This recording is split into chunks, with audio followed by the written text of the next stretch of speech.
this keynote session. It's my pleasure to introduce Professor Nick Frost, who is a Professor of Social Work, Childhood for Children and Families at the Faculty of Health and Social Sciences in Leeds Beckett University. I was asking my colleague John Canavan how to introduce Professor Nick Frost effectively this morning, and he said, just say he's brilliant. And I think his particular brilliance lies in the fact that he has significant experience as a local authority social work practitioner over 15 years, which he has married and brought into his significant kind of academic career. Nick's primary research interests are in integrated family support, working with children's, integrated professional working, children's services, family support, and vulnerable children and young people. He has acted as an advisor to the Department of Health in the UK and also to the government in the Republic of Ireland. Since 2010, he's acted as a chair of a local safeguarding children's board and is currently chair of the North Yorkshire Safeguarding Children Board in England. So I suppose you'll understand why that whole marrying of a practical career with an academic career really comes together in the title of his presentation today, Family Support and Child Protection, Tensions and Possibilities. So I'll pass you over to Nick. Thank you.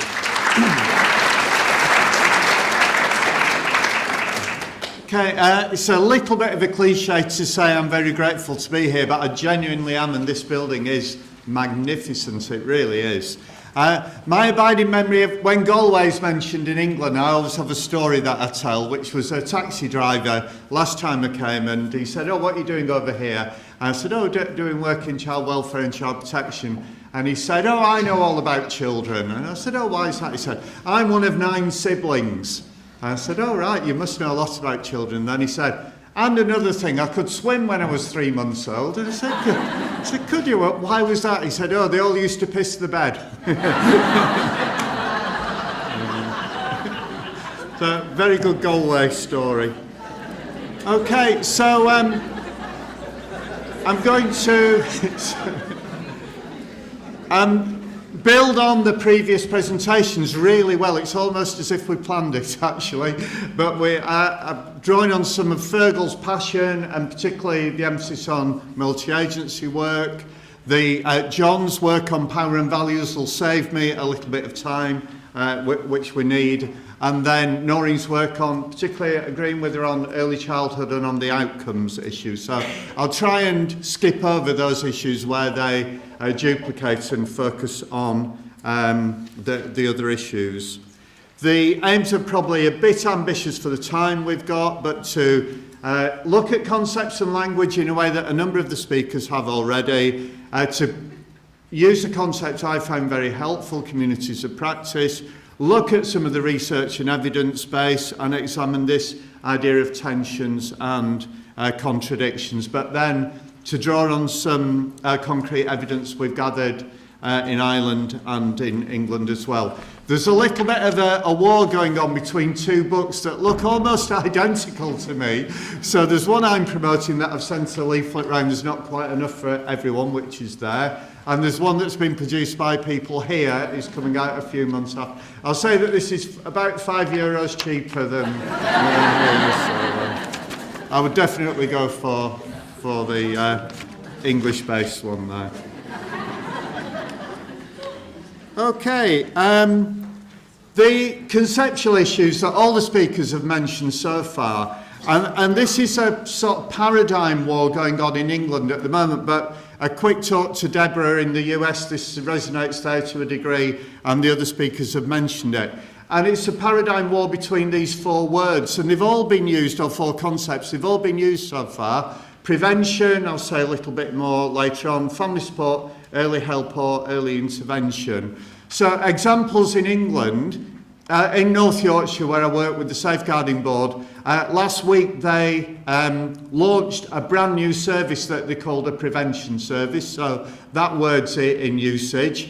Family support is probably dominant in the way it is here in academic circles, research circles. Early help I'll talk about later on in more detail. is the concept used by the inspectors in England, and early intervention is probably the favoured governmental concept. So there's a paradigm war going on here. It's easy to call these debates academic, but I've used an example here which illustrates how this really matters. It's rather embarrassing, and I was doing this, until about 2005, we were referring to the organised sexual exploitation of children, street grooming basically, as child prostitution. It's absolutely remarkable to look back. And in England in 2006, that became known as child sexual exploitation. And the use of that phrase has transformed the practice. It transforms the way you think about it, from people used to say things like lifestyle choice, young people getting a thrill and a reward from involvement in this activity. As soon as we coined the phrase CSE, the response becomes different. It becomes one of that the perpetrators are criminals, that the young people have been groomed and victimised. So concepts really do matter. Theory, in the way that John explained so eloquently, it really does matter to underpin our work. So I'll explore this debate rather briefly. It is messy. Can I just see, are people going to get copies of the PowerPoints, Bernadine? Is there a way of doing that? Yeah. So if they are available, because I'll have to whip through some of them. But it's already been said, an illustration here, that it is a conceptual quagmire. The family support's been referred to as a zombie concept, a slippery concept, an empty concept. So we need to try and fill that void. It is complex and confusing. The model I was brought up on was there's a 3-level model or a 4-level model here, was the Hardaker model, Pauline Hardaker's work, using the primary, secondary and tertiary levels. So prevention, I think, still has some coinage, still some usage, and particularly in looking at these levels. And Pat Dolan and I did a little bit of work on this, where we worked out a grid where you could see what levels of service you had in your locality and if there was a gap in those levels. So I think that idea of prevention, it comes from public health originally, is still really useful, particularly in getting us to think about primary, universal, more targeted and then highly targeted service. Family support is certainly dominant in England, I would say in academic circles and in some practice circles. Quite a mundane definition, but again I'll skip over this because Noreen did more work on this than I've got time to do, and I'll focus more on some of my input later on. This early help idea is something I haven't heard here in Ireland, but is very predominant in England. And it came from the work of Eileen Munro, who was asked by the government to look at the child protection system and made a case for early help in that context. Now, I do have an anecdote here. Eileen Munro is probably the dominant academic in the child protection family support field in England, and produced this report for the then coalition government, commissioned in 2010 and presented in 2011. And she coined this term early help. Well, in my role as chair of the safeguarding board, we have to deliver on that, what's called the early help offer. And I couldn't quite understand what she meant by this. So we asked her out for a conference, and I thought, I'll take her out for dinner the night before. If anyone's met her, she's quite an ice maiden, really. And I said, Eileen, this idea of early help, I'm not really clear what you're expecting us to deliver on this. And she looked at me deadpan and she said, Nick, which part of early and help are you failing to understand? So I sort of changed the topic to the weather after that. But then I was pleased that she did actually write in a report that it is ambiguous, referring to help both in the early years and at the early stage of the emergence of a problem. She has the moral, the value base that John spoke about. It's easy to prevent damage and to reverse it, and cost effectiveness. So I'll be presenting some evidence on all those as we go through the presentation. The important context in England is Ofsted, the inspectorate, inspect safeguarding boards and services against the early help offer. So it's driving services. That you could put a case that in England the inspectorate is driving the whole policy because everyone wants to get a good or better grade, and services are geared up towards that achievement. So it's a little bit of a problem, but it means that early help is absolutely central. I think I'm more critical of the early intervention idea, and again, Noreen hinted at this earlier on. The Centre for Social Justice in England has been key here. These elements of it, a commitment to prevention, so they're using the prevention word. Noreen will be pleased to hear priority focus on the early years. Then a little bit of a problem that they use this as a footnote, I think, continuing early intervention in the later years. Multi-agency in the way that Fergal spoke about. High quality workforce I'll return to briefly later on and is represented in this room. And then the thing I think is problematic, the investment in programmes that work. So it became quite an evidence-driven programme, I think in quite a negative sense. So this is my slide here, the problems with that. It devalues the support word because you can intervene against someone's will. So early intervention to me feels more authoritarian in nature. It also drew on a restrictive model of research, so it was very much drawing on studies that had a rigorous, projects that had a rigorous evidence base, mainly that have been subject to randomised control trial research, and it produced a preferred list of projects. It was 19, so you will have heard of them, the Triple P, for example, the Webster Stratton programme. So it gave a privileged list of family support interventions. And certainly I've worked with local authorities who say, we only commission on the 19 preferred projects, and it's led to a problem. For example, I'm a great fan of Home Start, you have here. Very hard to evidence in that RCT way. So Home Start, for example, is not on that 19 preferred projects, even though personally I would value it as a very, very effective intervention. It also tends, and I think Deborah may touch on some of this tomorrow, it tends to promote short-term, time-limited, manualised programmes. So the 6-week programme, the 12-week programme, the 15-week programme, rather than ongoing family support. So that, to me, is a problem as well. And it does tend to privilege, despite some of the rhetoric, some of the early years interventions, rather than, say, work with adolescents and teenagers. So that paradigm debate's going on.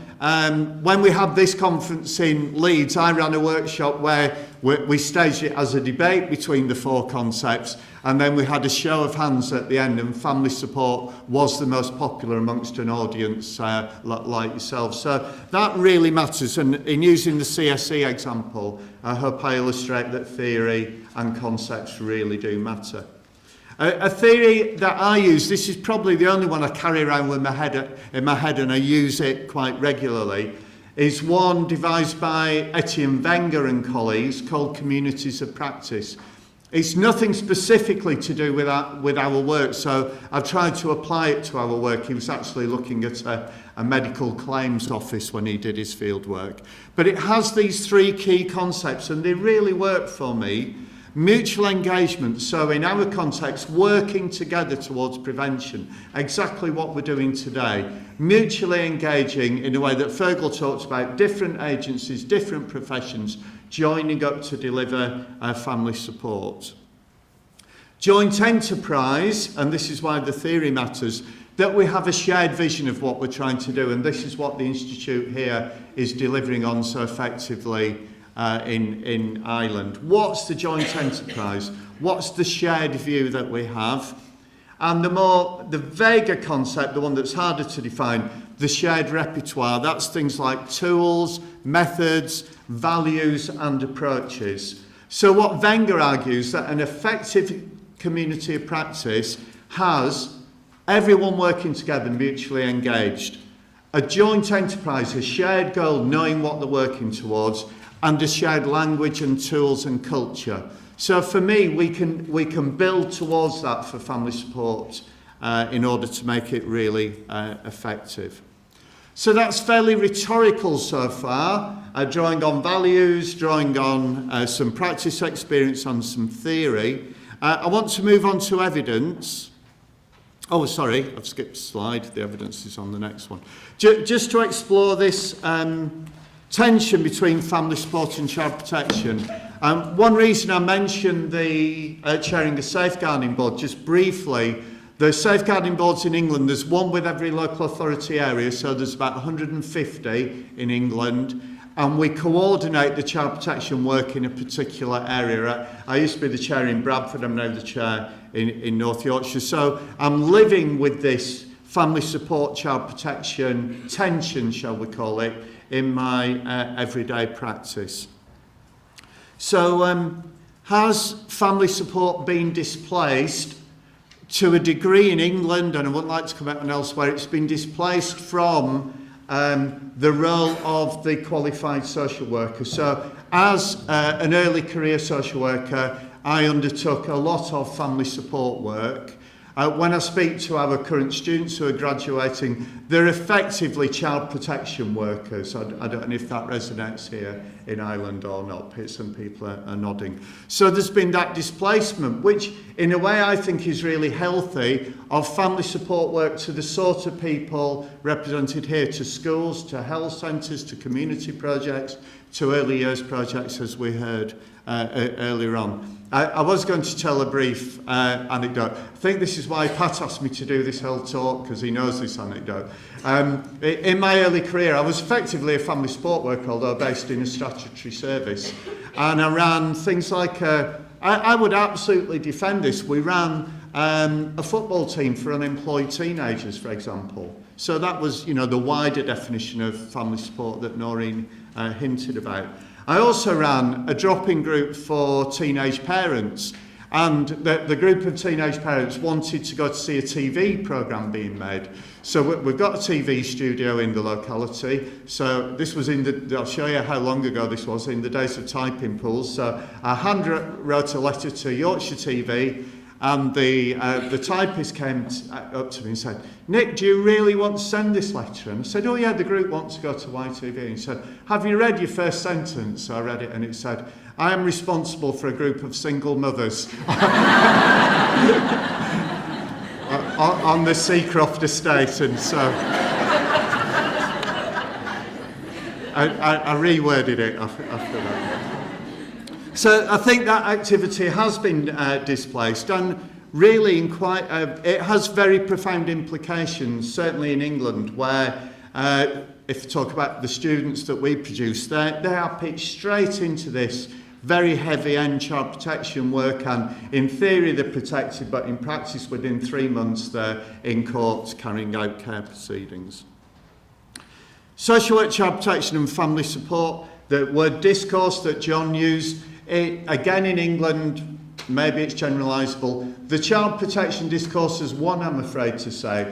The whole policy is driven by two things. One I've mentioned, Ofsted, and one I haven't mentioned, serious case reviews, which in England are statutory, are very high profile, often hit the media. I was involved in one in Bradford a few years ago that was national headlines for 2 or 3 days. And that drives policy. So we can actually link. I could go through, I do have a slide I use elsewhere with the key bits of legislation, and you can link it directly to a child death. You can say that the death of Kimberly Carlisle led to this, the death of Tyra Henry led to this, the death of Maria Colwell led to this. So very much policy, practice, law being led by serious case reviews. Raises a challenge about the workforce, and I do a lot of work with the child protection workforce, and whether that workforce needs a formal qualification, it's something we're working on at the moment, how it can be supported across the diverse settings being represented here. So to do that, we need to reinvent family support in a way that this conference is addressing. So they're some of the tensions. What's the evidence base here? And I'm going to draw on some quite hard evidence and then some softer evidence, some of which was gathered here in Ireland quite recently. I won't take you through this in detail. If you Google LARC, L-A-R-C, it's the Local Authority Research Consortium, they've now done 5 studies of family support that really deliver quite hard-edged evidence. I won't take you through the methodology, but it seems to me to be a rigorous study. I haven't seen it cited elsewhere. I tend to cite it regularly, but I haven't seen it cited. It seems to me to be rigorous and produces some quite impressive results, which I will share with you. So their summary is that outcomes for children and young people and their families can be improved, in some cases very dramatically, by appropriate intervention planned and managed by services working together. Something specific to England, but it's an assessment tool in effect. Common assessment framework encourages and provides a good basis for integrated planning and intervention. And there are 5 key elements, and you'll be familiar with these in your own work. Engaging people as equal partners in the process. I would tend not to use the word equal in the way that John described because of the exercise of power, but I think as partners or striving to be equal might be better. Consistency of lead professional support. One thing I find working with families, and particularly young people in care, they really dislike the turnover of workers. And you can see, say you've disclosed child sexual abuse to social worker 1 and you're now on social worker 5, you're not going to trust social worker 5 with that process. So that consistency in supporting the workforce is key. Integrating all elements, the holistic approach, the multi-agency approach. Information sharing, I've just finished a project on that, and it can be a source of great tension, but we need to find ways of sharing information and developing a better understanding of children and young people's needs at the earliest possible stage. So they distilled these 5 principles from this work, but they also reached some harder outcome evidence here. The LARC research estimate the potential future outcome costs of the cases they explored were between 400 and over £400,000. So they used a methodology that's described in the papers. What would happen if it wasn't for people like you? And the highest cost was the 420,000. Then they measured the cost of the intervention. It's called CAF in this case, but sort of interventions you're involved in. And then worked out the range of potential savings, 6,800 through to over £400,000. So this is pretty hard-nosed economic evidence which demonstrates the outcomes of your work. A study I'm a little bit nervous about quoting with Deborah in the room, but Deborah will explore this related evidence, I'm sure, more. I'm very impressed by this, but I think there's 2 caveats to this. You'll see the data is very convincing. It's in a US context, so the welfare infrastructure is different to ours, and very specific US issues. So most of the families around black families in America, and as you probably know, the proportion of black men that go on to be imprisoned is remarkably high in the States, and some of this evidence suggests it reduces that imprisonment. So it's fairly specific. It's basically the sort of work you'll all be doing in this room. Some combination of daycare, early education and home visiting. So it's not a remarkable project at all. It did have an intervention group and a non-intervention group, so that makes it unusual. But what makes it special is the research study. And they did a 40 birthday follow-up. So the young people were under 5 at the time of the intervention. They just tracked them through till the 40th birthday. So there's big cohort studies like that in Europe, but no, I don't know of any detailed studies like this. And they remarkably only lost 6% of the sample during that period. So this to me sounds most convincing. Deborah will know more than I do, but all this has been reworked, hasn't it? And it's been challenged. So, but you come out with some very convincing figures. Kuhner and Heckman argue, Heckman's probably the leading figure in this sort of work, the most effective supplements supply family resources to young children from disadvantaged environments. And at the 40th birthday study, the intervention group, the peri-high-scope group, did better on a number of indicators. They were likely to earn more, complete high school, less likely to be arrested, and achieved better at school. So this is remarkable. There's a graph that illustrates this very effectively. So they're quite remarkable, hard-edged findings. And then the figure you might have heard before, working through all these stats over this period, is for every $1 invested in this project, almost $13 was saved from the public purse. So this is the real hard-edged evidence that underpins the work that you are doing every day. So if you add up the Lark study in the English context, the High-Scope study in the American context, coming up with pretty comparable statistics in terms of economic inputs. How long? Am I okay? Right, so that study concludes the most basic implication of this study, the peri-high-scope, is that all young children living in low-income families should have access to preschool programmes, gelling with what's been said already, that have features that are reasonably similar to the high-scope peri-preschool programme. So quite convincing evidence there. Now, I'm a big fan, and again, Noreen hinted about this. I think I support outcomes, of course I support outcomes, but I also support process. What's it like being worked with by a project like yours? And for me, that's really valuable as well. I think if I go out for a meal, I actually don't think of it as an outcome. I don't think, oh, I've had so many vitamins, so much protein. I'm more interested in the process. Was the service good? Was the atmosphere good? So I'm not sure we should impose these outcome measures on poor families that we wouldn't necessarily use for ourselves. So those of you that have worked with Pat Dolan will have had this sort of conversation with him. We're sat on a railway station somewhere, and Pat Dolan says, I know what, Frosty as he calls me, we will collect 5,000 testimonials from families that have been worked with. This was about 3 years ago. We're now up to 48.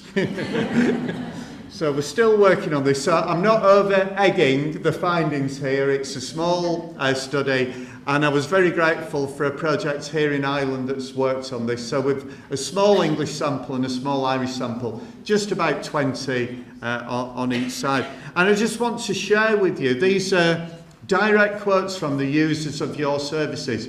And they're mainly about process. There's some outcomes in there, but they're mainly about process. And it shows how valuable the work is and how we need to make a case for this work.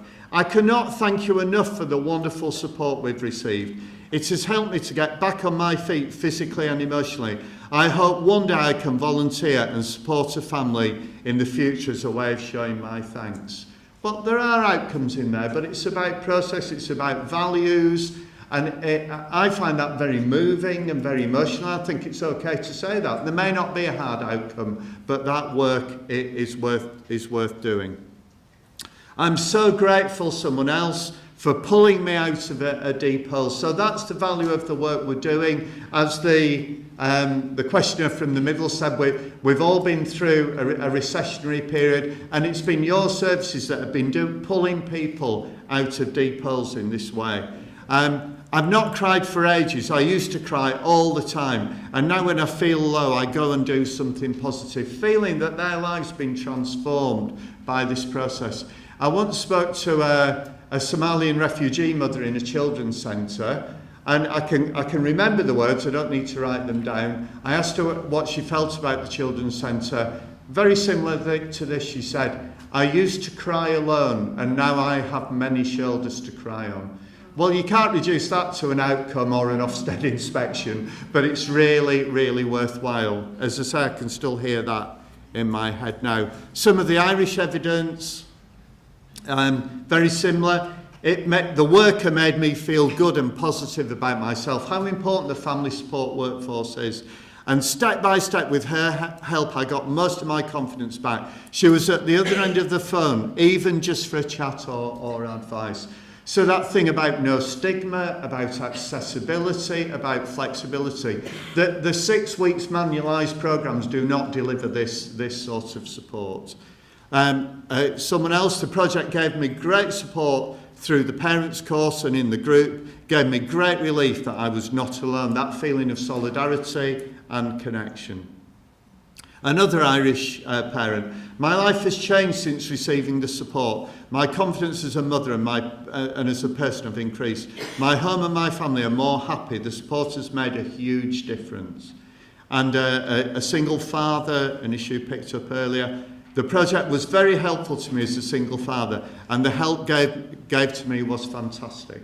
Okay, so I'm not wanting to overegg that. It's a selected sample, it's a small sample, but they are authentic voices of families that we support. And those authentic voices aren't always heard. So I do think we need to listen to those voices.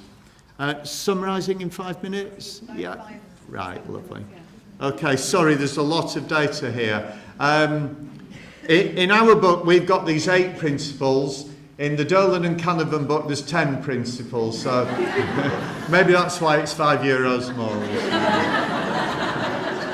But I think they gel with each other here.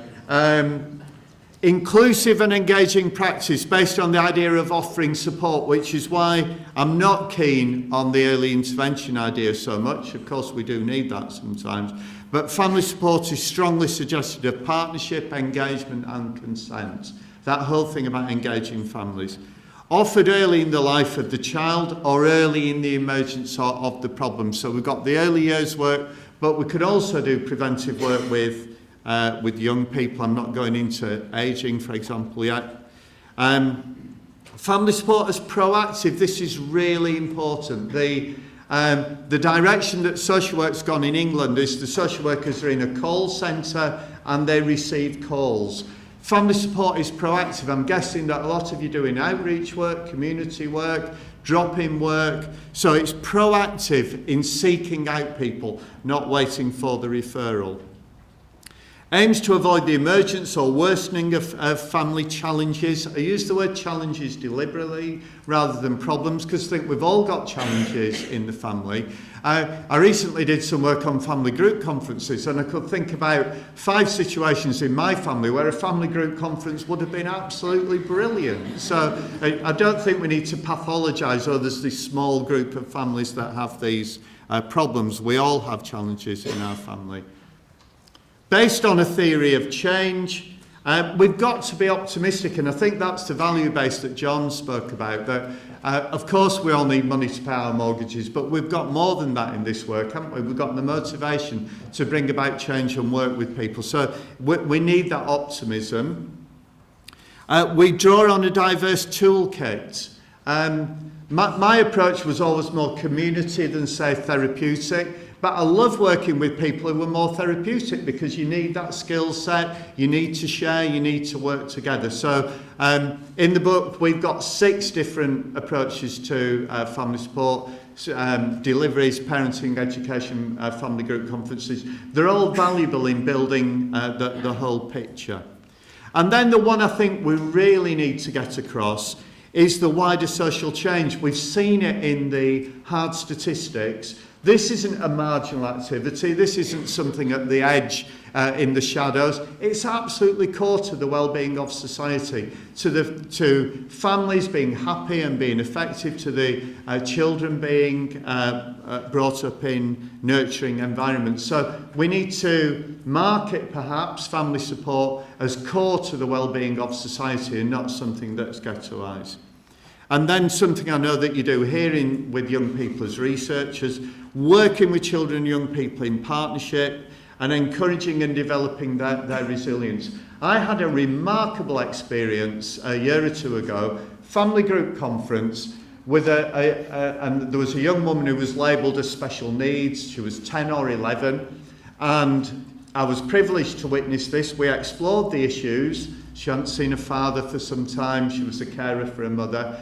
The professionals left the room and we went back in, And this so-called special needs young woman ran the rest of the meeting. She had points on a flip chart and she took a group of professionals through what she wanted to change. So that is the sort of empowerment that, that your work can bring about. So in summary, I think, drawing off all the speakers really, that the multi-agency high-level policy work that Fergal spoke about, the emphasis on values and power that John spoke about, Noreen's emphasis on early years and early education, then backing that up with hard evidence, it does pay, and with soft evidence, those lovely narratives that we've managed to gather so far, that can build this practice, which is core to the whole well-being and future of society. So what we're doing here over these 2 days is really valuable, and I believe will take the practice forward. Thank you very much.